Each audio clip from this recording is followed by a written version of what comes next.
Hey, before the video begins, stick around until the end for a sneak peek at a secret project I'm working on. It's the reason for the slow uploads recently. But don't worry, I'll keep making content like this one for the future.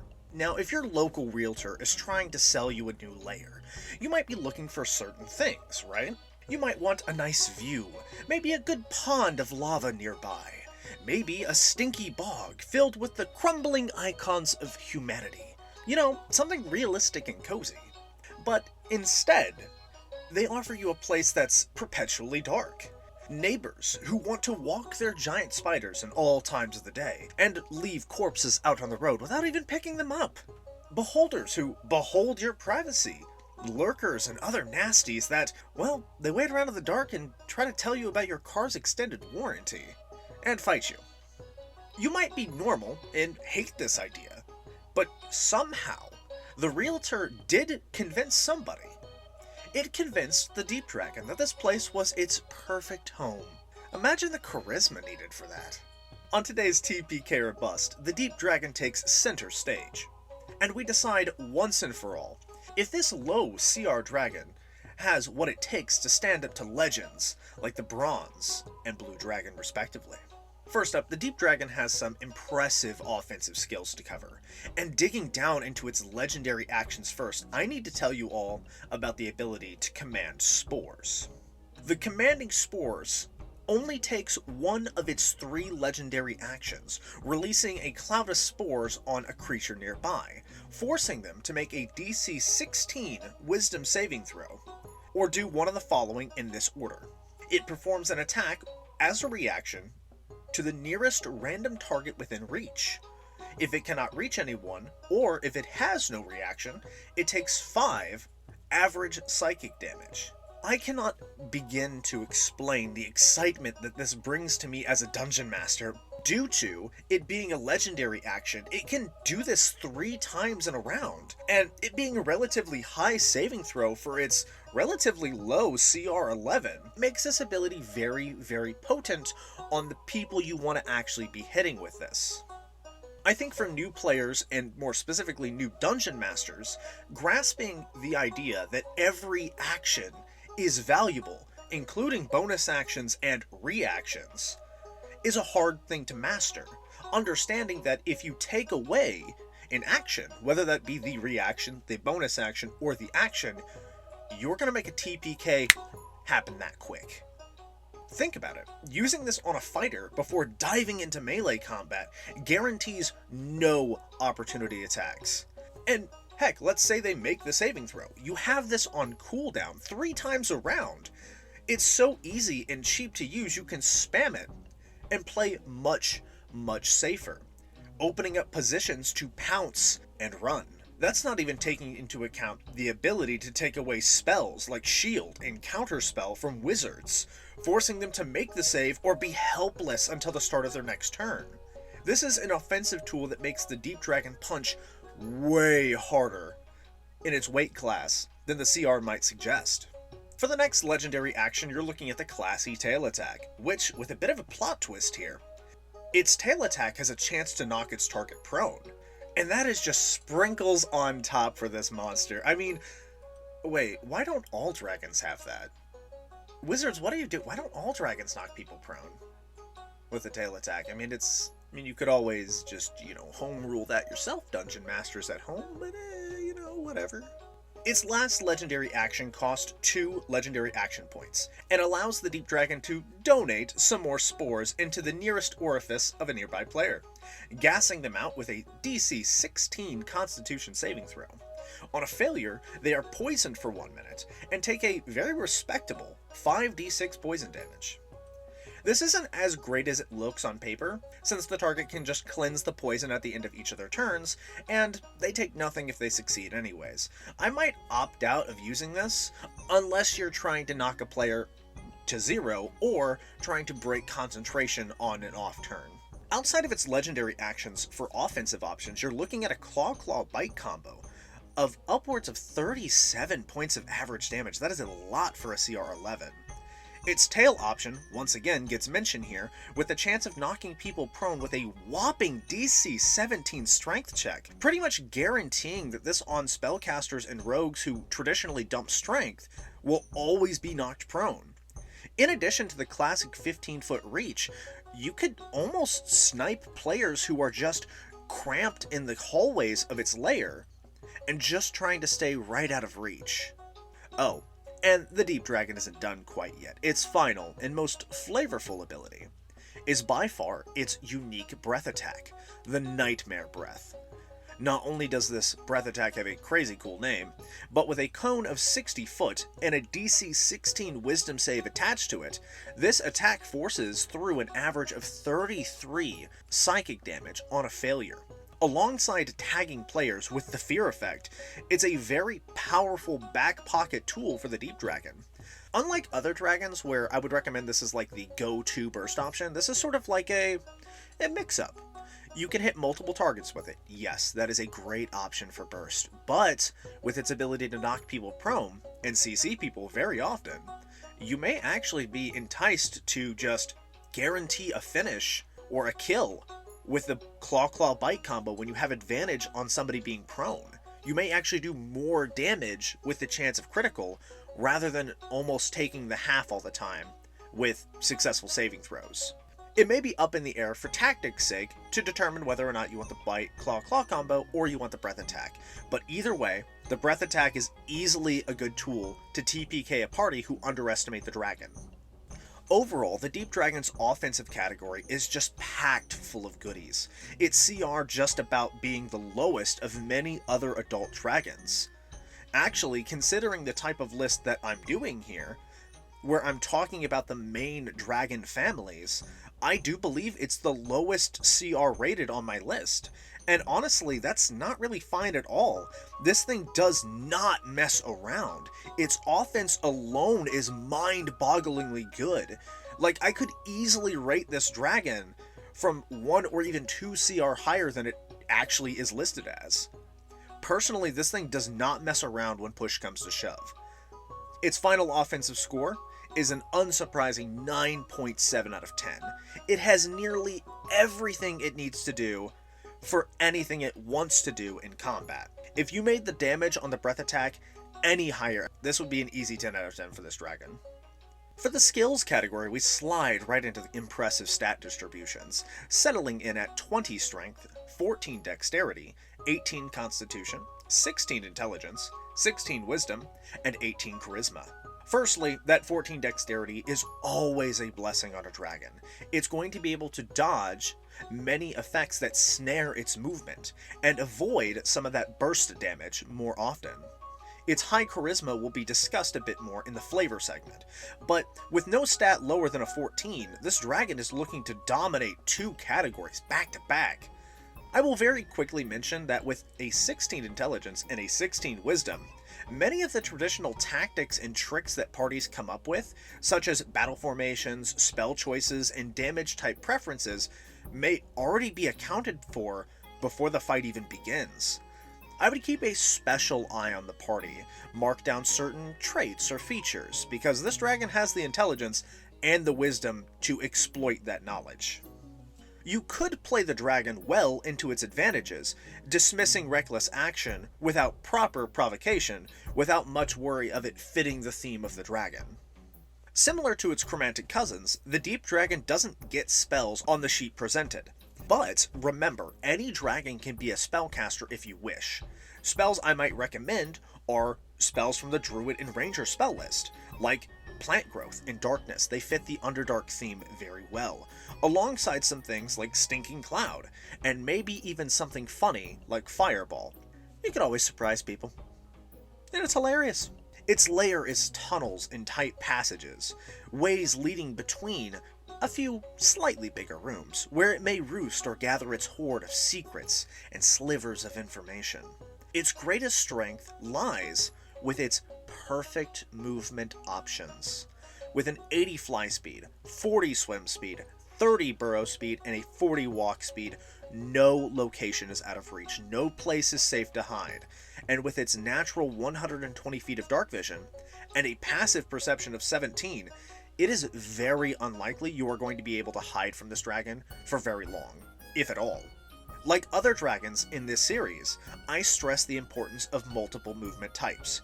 Dragons able to do other forms of movement is a staple, but this dragon having not 3 but 4 types of movement, and more specifically, 2 movement options that really double down on the benefit of being in the Underdark, make this dragon far more flexible in and out of combat, able to relocate and shift the fight, moving it to a more favorable location at any moment, no matter where the fight actually begins. Speaking of that layer, its layer actions are quite potent as well, starting off with a wildly powerful spell. Its opening layer action is the casting of the Slow spell, with a spell save DC of 16 on Wisdom. On a side note, I need to mention that encountering any dragon, or really any monster in its lair, does increase its CR.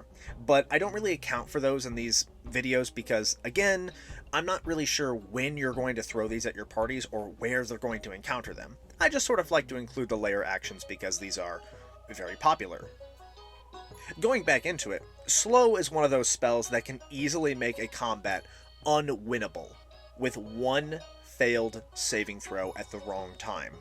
And since it's tagged onto a layer action, this easily can overwhelm a party if used aggressively, or in a pinch. The Slow spell does many things. First, it doubles down on taking away a party's ability to fight correctly. It limits actions, it lowers AC, it reduces speed, it forces spellcasters to rely on luck for their spells to go off correctly. It's just a super powerful effect overall. But with it on its layer action, not even tied to spell slots, it's just broken. Its second layer action is the Mossy Sludge ability, making the layer around it covered in sludge, sticky, slippery sludge that makes it difficult terrain.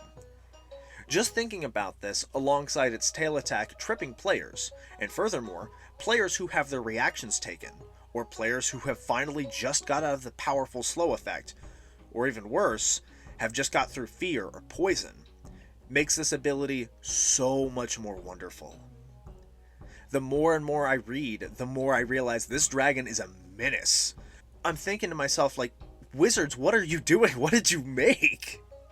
The last layer action makes a cloud of toxic spores that deal an average of 14 poison damage to those who fail a DC 15 Constitution saving throw. Alongside being temporarily poisoned, it just further compounds the strength of this ability. Oh, did I mention it's all creatures in a 20-foot radius that make this save? A creature that is poisoned has disadvantage on attack rolls and skill checks, and no matter what option the dragon is choosing for its legendary options, it's going to be causing mayhem. All 3 of these options are devastating. With resistances to poison and psychic, it's not ultra relevant to say these won't come in handy. I can't see them being more important than any other skill in its arsenal, but it's worth mentioning that parties probably aren't going to be using it more than once. They may see that it has resistance and just move on. But with all this said, you can actually see my excitement for this dragon. Its raw potential in combat is uncharted. It's a massive pain in the plate mail. With all that said, it's easily getting the rare rating of 10 out of 10 for skills. Between its crazy layer action synergies, its impressive stats, its damage output, the evasion of damage, its CC effects, the variety of saving throws it can impose, and so much more. If you are asking for more from this dragon, you're crazy, man. You're absolutely crazy. This dragon has everything it needs and so much more. For defense, its buffed stats actually make this dragon quite tanky for its overall power that it displays. With a shy HP pool of 143, I can't actually say that this HP pool is that bad. Its CR, as fake as that is for a monster like this, has to siphon from something to give some sort of semblance of balance. Trust me, I didn't make the system, I don't agree with it, but hey, it's what it is. In addition, on the same topic here, its CR is a little lower than other dragons. Unless we're talking about the Crystal Dragon, which again, why does it have a 16 AC? What is it made of? Glass? I don't understand that. Wizards, what are you doing in terms of balance? Like, Wizards, listen to me. What are you doing in terms of balance? This does not make any sense. But between its HP and it's AC, it's not that bad, all things considered. It's more akin to actually being a CR11 creature. I have no complaints. With reliable saving throw bonuses like +6 dexterity, +8 constitution, +7 wisdom, and +8 charisma, its ability to shrug off spell effects and dodge important attacks makes this dragon a lot more durable than its HP lets on, and more so than dragons like it. To backtrack here, its intelligence and wisdom help it play to its strengths and avoid all but the most surprising and well laid out traps in combat. I would like to stress that playing a monster like this one is much more than meets the eye, and as far as stats go, it is a little weak defensively. But looking at those movement options, its CC effects, and its ability to reduce or negate actions altogether, and its ability to hit and run with few penalties, makes this dragon very, very defensive as a fighter.